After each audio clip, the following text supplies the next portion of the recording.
Did you know that canned tuna you have in your pantry could be putting your health at risk? Look, I know it sounds like an exaggeration, but after decades studying nutrition, I can assure you that the difference between choosing the right tuna and the wrong one can mean the difference between nourishing your body or slowly poisoning it. And worst of all, most people have no idea about this. Let me tell you something I've discovered over the years. Not all tuna is the same, my friend. Some have 3 times more mercury than others. And that mercury builds up in your body like a bank account that only gets deposits and never makes withdrawals. Today I'm going to show you exactly how to choose the right tuna and avoid the 4 most common mistakes that could be harming you and your family. First, let me explain this whole mercury issue to you in a simple way. Imagine mercury as an unwanted guest who comes into your house and refuses to leave. It comes from factories, from coal plants, and ends up in the sea. It's like a toxic rain that has been falling into the ocean every day for decades. At the bottom of the ocean, where there's almost no oxygen, some special bacteria take this regular mercury and turn it into an even more dangerous version. It's like a concentrated poison. Now comes the interesting part. The small fish, like plankton and tiny crustaceans, eat these bacteria. The medium-sized fish eat the small ones, and the tuna, which is a big fish and lives a long time, ends up eating all of them. It's as if the tuna is a compulsive collector of mercury, accumulating more and more throughout its life. And when you eat that tuna, guess who ends up with all that accumulated mercury? That's right, you. The problem is that our bodies can't get rid of mercury properly. It stays there, mainly in the brain and nervous system, like a tenant who never pays rent. Over time, this can cause serious problems with memory, coordination, and can even affect children's development. That's why pregnant women need to be extra careful. Now let's go over the 4 mistakes you need to avoid. The first mistake, and perhaps the most serious one, is not knowing what kind of tuna you're buying. Look, this is fundamental because the difference is huge. There are 3 main types that you find at the supermarket, and each one has its own personality when it comes to mercury. The first is the skipjack tuna, which usually appears on cans with the simple name of tuna. This one is your best friend. It's a small fish, about the size of a large sardine, and it only lives for 2 or 3 years, so it doesn't have time to accumulate much mercury. The amount of mercury in it is about 0.12 parts per million. It's like a young person who hasn't had time to make many mistakes in life yet. You can eat this one more often without worrying too much. The second is the yellowfin tuna, which sometimes appears as light tuna or yellowfin on more sophisticated labels. This one is different. It lives between 7 and 10 years, can weigh over 100 kilos, and has almost 3 times more mercury than the first one, about 0.35 parts per million.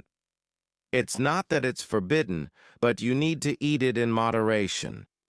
It's like that friend who's nice, but only in small doses. And the third one is white albacore tuna, which sometimes appears as albacore on imported cans. This fish lives a long time, can weigh over 200 kilos, and accumulates so much mercury that it reaches 0.50 parts per million. Health authorities recommend avoiding it, especially for children and pregnant women. It's like that uncle everyone avoids at the barbecue because he only talks nonsense. Just to give you an idea of the difference, if the skipjack tuna were a drop of mercury, the white albacore would be more than 4 drops. It may not seem like much, but imagine that building up in your body for years on end. The second mistake is not reading the label properly. I know, everyone is in a hurry at the supermarket, especially during that weekend rush. But those 30 seconds can make all the difference for your health. If the can only says tuna, it's usually skipjack, which is the safest one. But if it says light tuna, albacore, or yellowfin, then you know it has more mercury. Some brands are more honest and put the scientific name of the fish. It might seem complicated at first, but it's worth learning. Catsuonis pelamis is the fancy name for the skipjack tuna. Tunus albicaris is the yellowfin tuna, and Tunus alalunga is the white tuna. It sounds like a biology class, but once you memorize it, it gets easy. And there's another important detail: the price. Usually the more expensive the tuna, the more mercury it has. That's because larger and older tuna are considered more prized in cuisine, so they cost more. It's ironic, isn't it? You pay more to consume more mercury. If you can't figure it out from the label, do what I do. Check the brand's website. Most reputable companies have this information available, especially now that enforcement has become stricter. Some even have apps where you scan the barcode and find out everything about the product. The third mistake is eating too much. Look, I completely understand. Tuna is practical, tasty, fits in any little corner of the pantry, and everyone has a can at home for emergencies. My wife herself always keeps about 5 or 6 cans stored. But, as my mother used to say, too much of anything is bad. Even too much water can cause problems. The official recommendation from nutritionists and health organizations is to eat no more than 227 grams of fish per week. That's about 2 small cans of tuna, those 85-gram ones that are most common in the supermarket. If you convert that to large cans, it would be one 170-gram can. But here's a tip from someone who's already over 60. The secret isn't to count gram by gram as if you were in a pharmacy. The secret is to mix it up. Instead of eating tuna religiously every week, alternate with other fish that have less mercury. Sardines, for example, are wonderful. It's cheap, super nutritious, full of omega-3, and has almost zero mercury. A can of sardines has more calcium than a glass of milk. Salmon is also excellent, especially Atlantic salmon, which is farm-raised. It has a lot of omega-3 and little mercury. Trout is another delicious and safe fish. Hake, whiting, even tilapia, which a lot of people turn their noses up at. It's like having a varied menu instead of eating the same thing every day. Imagine if you ate only rice your whole life. Your body would be lacking 1,000 nutrients. Another important thing: if you have young children or grandchildren, teach them from an early age to enjoy different kinds of fish. A child who learns to eat fish from a young age grows up to be an adult with much better eating habits. And for the pregnant women in the family, the rule is even stricter. At most, 1 small can of skipjack tuna per week and no albacore. The fourth mistake, which many people don't even realize exists, is not draining the tuna properly. It may seem silly, but it makes a huge difference both in the flavor and the texture of your dish. When you open the can, whether it's tuna in water or in oil, you need to drain all the liquid very well. If you don't do this, your mayonnaise will get watery, your salad will turn into a soup, your sandwich will get soggy, and the flavor will be completely different. The trick I've learned over the years is simple. First, put the tuna in a fine strainer, like the kind you use to make drip coffee, and press it well with a fork to get all the liquid out. Do this for about 2 or 3 minutes, pressing really hard. Or if you're one of those smart people who likes convenience, just open the can a little bit, about 2 centimeters, turn it over the sink, and press the lid firmly against the tuna. That way, all the liquid comes out without losing a single piece of fish. Some people do it differently. Open the whole can, put the lid on top, and quickly turn it over the sink.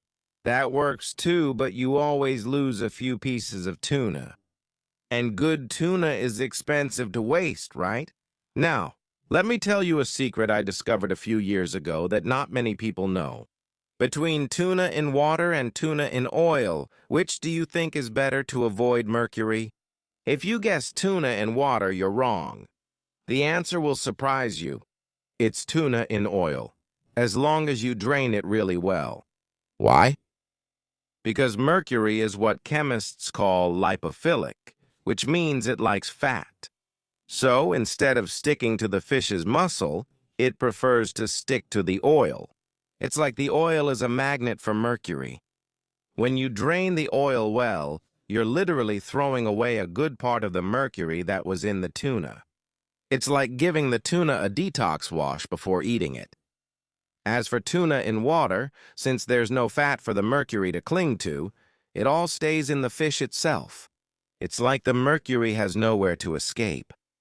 A study I read a few years ago showed that you can reduce up to 40% of the mercury in tuna just by draining the oil well.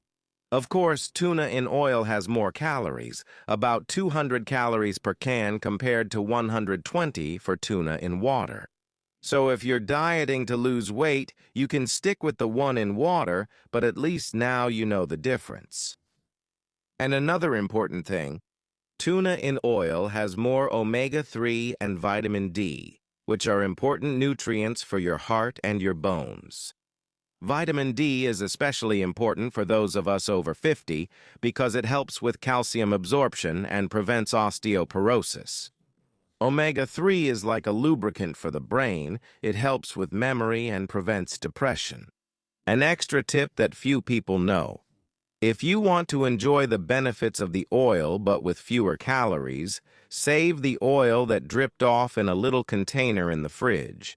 This oil is very rich in omega-3, and you can use a little spoonful to season salads or for sautéing. It's like having a free natural supplement. There's also tuna packed in its own juices, which is harder to find, but when you do, it's worth trying. It's tuna cooked in its own steam, with no added water or oil. It keeps the original flavor of the fish and has the lowest amount of sodium. Speaking of sodium, that's another important point. Canned tuna usually has a lot of salt, so if you have high blood pressure, look for the versions with less sodium or low sodium. And always rinse the tuna under running water before using it if you want to reduce the salt even more.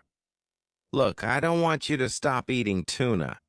On the contrary, it's an excellent food, full of high-quality protein, omega-3 selenium, and other important vitamins for those who want to stay healthy and active. What I want is for you to make smart choices. It's like driving. You don't stop driving just because there are accidents. You learn to drive safely. Tuna is especially good for people who exercise because it has protein that's easy to absorb. For those maintaining weight, because it keeps you full. For those who have high cholesterol, because omega-3 helps to balance it. And for those who want to keep their minds sharp, because these nutrients feed the brain. So, next time you go to the supermarket, remember what we talked about here. Look for cans that say just tuna, which are usually the safest type. Read the label carefully, even if it takes a few extra seconds.